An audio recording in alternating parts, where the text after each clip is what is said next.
এই যে ডক্টর ইউনূসের যে একটা অন্তর্বর্তীকালীন সরকার এই মুহূর্তে দেশে আছে, যারা দেশ পরিচালনার দায়িত্ব নিয়েছে, দেশকে গণতন্ত্রে উত্তরণের দায়িত্ব নিয়েছে, সেই সরকারের উপর সাধারণ মানুষের আস্থাটা আসলে এখন এই মুহূর্তে কোন পর্যায়ে আছে? আবার যদি অন্যভাবে বলি, দেশের রাজনৈতিক দলগুলো এই সরকার সম্পর্কে কি ভাবেন, কি চিন্তা করেন? এই সরকারকে মুখে মুখে সবাই বলেছেন তারা সাপোর্ট দিচ্ছেন, কিন্তু তাদের কথাবার্তায় কি প্রকাশিত হয়?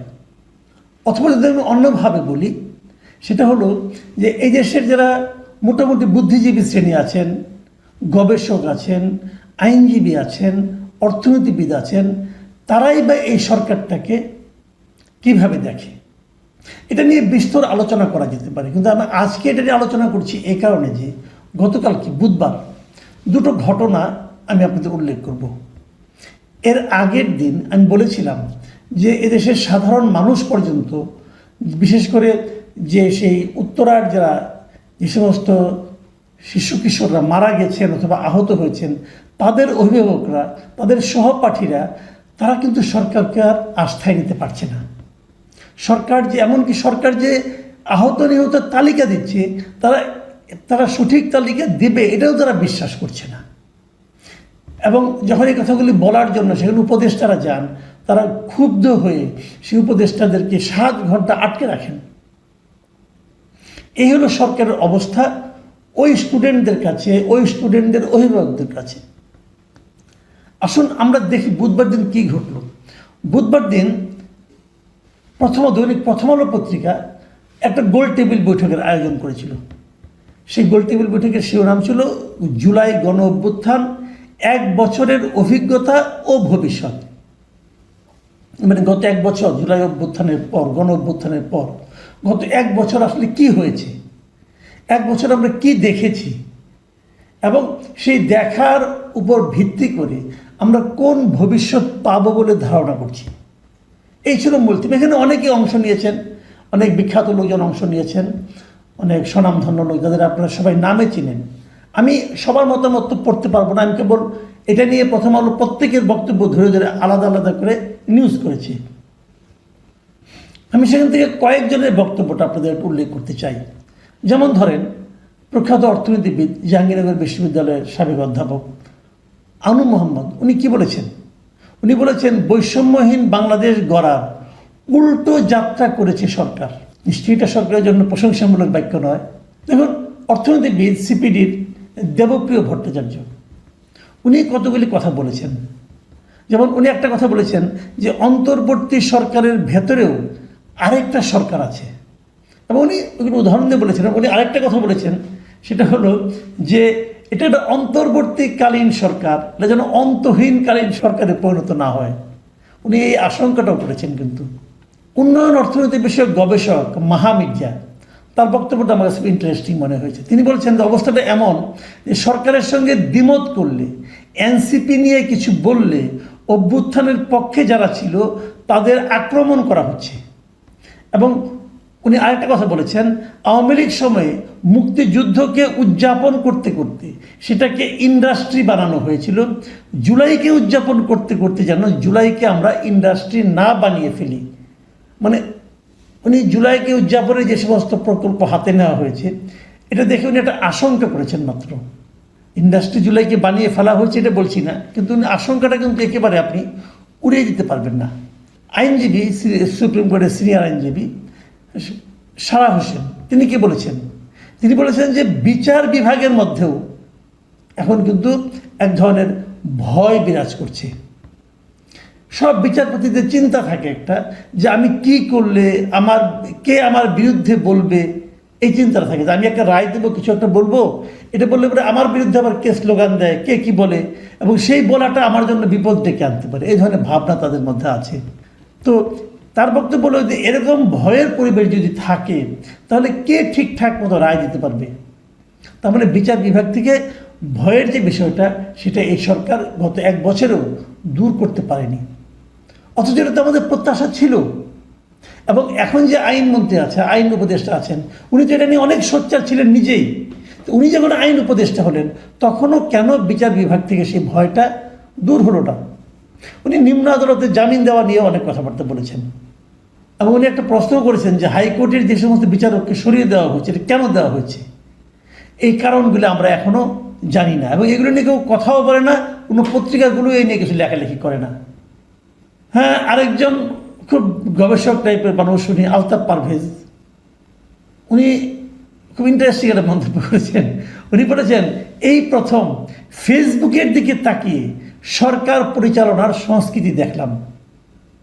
মানে ওনার অভিজ্ঞতা হলো যে সরকার যে চলছে এটা মাঝে মাঝে মনে হয় যে সরকার যেন ফেসবুক দেখে সরকার চালাচ্ছে, ফেসবুকে কী লেখা হচ্ছে, কি তার পক্ষে লেখা হচ্ছে, বিপক্ষে লেখা হচ্ছে, সেটা দেখে দেখে তারা সরকার চালাচ্ছে। এবং উনি বলেছেন যে গত 1 বছরে ভালো অভিজ্ঞতা অল্প, খারাপ অভিজ্ঞতাই বেশি। উনি কিন্তু এই কথাটা বলেছেন এবং বলেছেন স্বল্প দক্ষ বা অনেকটাই অদক্ষ এমন একটা সরকারের অধীনে থাকার দুঃখ গত 1 বছরে মোকাবেলা করতে হয়েছে। কাদের? জনগণকে। তো এগুলি আসলে দেখুন আপনারা, এই যে কথাগুলি বলা হচ্ছে এখানে কেউ কিন্তু সরকারের পক্ষে বলছে না। একজন লেখক গবেষক সুহুল আহমদ ইনি বলেছেন যে জুলাই পরবর্তী সময়ে আমরা মুখে অজস্রবার আওয়ামী বয়ানের বাইরে যাব বলেও একদম হুবহু আওয়ামী লীগের দেখানো পথে চলেছি। আওয়ামী লীগ যা যা করে গেছে আমরাও তাই তাই করছি। মুজিব বর্ষ উদযাপনের মতো করে জুলাই উদযাপন করছি। আর আপনাদের খুব পরিচিত লেখক এবং রাজনৈতিক বিশ্লেষক জাহিদুর রহমান বলেছেন আমরা একটা অদ্ভুত সমস্যার মধ্যে আছি। গণতন্ত্র চাই কিন্তু নির্বাচন চাওয়া যাবে না। এখন নির্বাচনকে ঠেকিয়ে দেওয়া বা নির্বাচনকে বিলম্বিত করার একটা চেষ্টা আছে। এই সবই কিন্তু বাস্তবতা। এখন একটা গোল টেবিল বৈঠকে অনেকে ছিলেন, আরও অনেকে ছিলেন, আমি কয়েকজনের কথা কেবল উল্লেখ করলাম। এই যে উল্লেখ করলাম কয়েকজনের কথা, এর কারো কথায় কি আপনাদের মনে হলো যে এই সরকারটা খুব ভালো চলছে? কেউ বলেনি। কিন্তু এই সবগুলি লোককে আপনি বাতিল করে দিবেন, এক এনসিপিকে উপরে তুলে ধরবেন। এনসিপি ছাড়া আর কোনো দল, রাজনৈতিক দলকে দেখেছেন যে সরকার সম্মানকে বলছে যে সরকার খুব ভালো চালাচ্ছে? আসেন, আজকে গতকালকের কথা আপনারা জানেন, গতকালকে যে জাতীয় শোক দিবস ছিল, কিন্তু সেই শোক দিবসে কীরকম আনন্দ ঘন মুহূর্তে আমাদের প্রধান উপদেষ্টা 4টা দলকে নিয়ে বসেছিলেন, হাসি মুখে ফটো সেশন করেছেন, আপনারা সবই দেখেছেন এগুলো। তো এটা নিয়ে অনেক আলোচনা হয়েছে, কেন 4টা দল, কেন এই 4টাই দল, কেন 4 দলের মধ্যে অনিবন্ধিত এনসিপিকেও জায়গা দেওয়া হলো, এই নানা রকম প্রশ্ন কিন্তু উঠেছে। হয়তো সে প্রশ্নের জবাব দিতে হতো, প্রশ্নের সমালোচনাকে অ্যাভয়েড করার জন্য হয়তো বা আজকে আরও 13টি দল ওই জোটের সঙ্গে প্রধান উপদেষ্টা বসেছিলেন। এগুলি কারা ছিল? রাষ্ট্র সংস্কার আন্দোলন, গণসংহতি আন্দোলন, এবি পার্টি, নাগরিক ঐক্য, তারপরে গণ অধিকার পরিষদ, লিবারেল ডেমোক্রেটিক পার্টি এলডিপি, তারপরে খেলাফত মজলিস, বিপ্লবী ওয়ার্কার্স পার্টি, জাতীয় সমাজতান্ত্রিক দল জেএসডি, 12 দলীয় জোট, বাংলাদেশের সমাজতান্ত্রিক দল বাসদ, কমিউনিস্ট পার্টি সিপিবি এবং গণফোরাম। এই দলগুলোর প্রতিনিধিরা বসে 1 জন করে বসছিল। গতকালকে অবশ্যই 4 দলের প্রত্যেক দল থেকে 2 জন করে এসেছিল, এবার 12 দলের প্রত্যেকের থেকে 1 জন করে গিয়েছিল। সেখানে ডক্টর ইউনূস আবার সেই গতকালকের মতোই বলেছেন, অন্য কোনো প্রসঙ্গ না। ওনার প্রসঙ্গ হলো যে 1 বছর না যেতে পরাজিত শক্তির নানা ষড়যন্ত্রের লক্ষণ দেখা যাচ্ছে। মানে উনি এখনও ওই পরাজিত শক্তি দিয়েই আসেন, ওই ফ্যাসিবাদের বিরুদ্ধে শয়ন স্বপনে ফ্যাসিবাদের জব করতে থাকেন। তো ফ্যাসিবাদ কোথায় আসলে?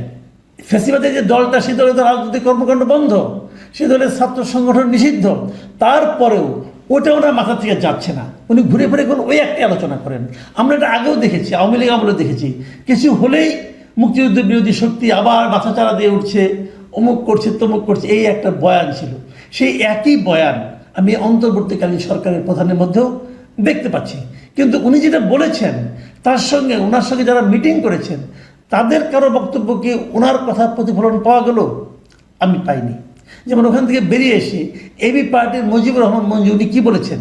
উনি বলেছেন যে মাইলস্টোনের ঘটনা এবং এখানে 2 উপদেষ্টা যে বিক্ষোভের মুখে পড়া এবং সচিবালয়ে যে বিশৃঙ্খলা, এসব দেখে মনে হয়, উনি বলেছেন যে উপদেষ্টাদের প্রতি জনগণের অনাস্থা তৈরি হচ্ছে। এটা হলো মুজিবুর রহমান মঞ্জুর বক্তব্য। রুহিন হোসেন প্রিন্স, উনি সিপিবির সাধারণ সম্পাদক এবং উনি খুব ইন্টারেস্টিং কথা বলেছেন। ওখান থেকে বের হয়ে এসে ওনার সঙ্গে তার ওই বাম জোটগুলির আরও অন্যান্যরা ছিলেন। উনি একটা কথা বলে, এটা হলে সবচেয়ে আমার কাছে মনে হয়েছে গুরুত্বপূর্ণ কথা। উনি বলেছেন শুধু সংকট হলেই প্রধান উপদেষ্টা ডাকেন, এবং তার বক্তব্য হলো যে দেশ যখন সংকটে পড়ে এবং উনি যখন নিজে সংকটে পড়েন কেবল তখনই উনি রাজনৈতিক দলগুলো ডাকেন এবং কাউকে না কাউকে দেখান যে আমরা সবাই একমত অবস্থায় আছি। তারপর উনি যেটা বলেছেন যে এরপর থেকে সরকার যদি রাজনৈতিক দলগুলোর পরামর্শ গ্রহণ না করেন তাহলে তারা প্রধান উপদেষ্টার এরকম আহ্বানে আর সাড়া দেবেন না। মোটামুটি বোঝা গেল কী অবস্থা। তো প্রধান উপদেষ্টা আসলে কোথায় আছেন? প্রধান উপদেষ্টা কি টের পান যে ওনার সরকার কোথায় আছে? আসলে ওনার সরকার জনগণের কাছে, রাজনৈতিক দলের কাছে এবং বিশিষ্ট মানুষদের কাছে ওনার সরকারের যে কোনো গ্রহণযোগ্যতা নাই, এটা কোনো টের পান? যদি টের পান তাহলে কেন এখনো গদি আঁকড়ে পড়ে আছেন? ওনার তো বয়স হয়েছে। এই বয়সে যদি লোকজন ওনাকে নিয়ে হাসাহাসি করে, ওনাকে অপমান করার চেষ্টা করে, অপমানসূচক মন্তব্য করে ওনার সম্পর্কে, ওনার অযোগ্যতাগুলিকে মানুষের সামনে তুলে ধরে, তাহলে ওনার এতদিনের অর্জন কোথায় থাকে? আমার মনে হয় এই বিষয়গুলো সরকারকে সচেতনভাবে খেয়াল করতে হবে। একটা কথা বলি, ওই যে দেবপ্রিয় ভট্টাচার্য একটা কথা বলেছেন না, সরকারের ভেতর আরেকটা সরকার আপনি দেখতে পাচ্ছেন, এই ব্যাপারেও কিন্তু মানুষও টের পাচ্ছে আসলে কারা চালাচ্ছে। বয়স হয়েছে, অনেকে মনে করছেন সরকারের মধ্যে ওনার উপদেষ্টা পরিষদের মধ্যে একটা ছোট গ্রুপ হয়েছে যারা নাকি সবচেয়ে পাওয়ারফুল, তারাই চালাচ্ছে। যারা নির্বাচনও করেন, এর আগে কোনো নির্বাচন করে জামানত হারিয়েছেন, 200-300 ভোট পেয়েছেন, তারাই নাকি এখন সবচেয়ে পাওয়ারফুল। শোনা যায় এগুলো। প্রিয় দর্শক, এই পাওয়ার কতদিন থাকবে? এই পাওয়ার যখন শেষ হবে তখন এই লোকগুলোর অবস্থা কি হবে সেটা তো দেখার অপেক্ষায় নয় আমরা থাকি।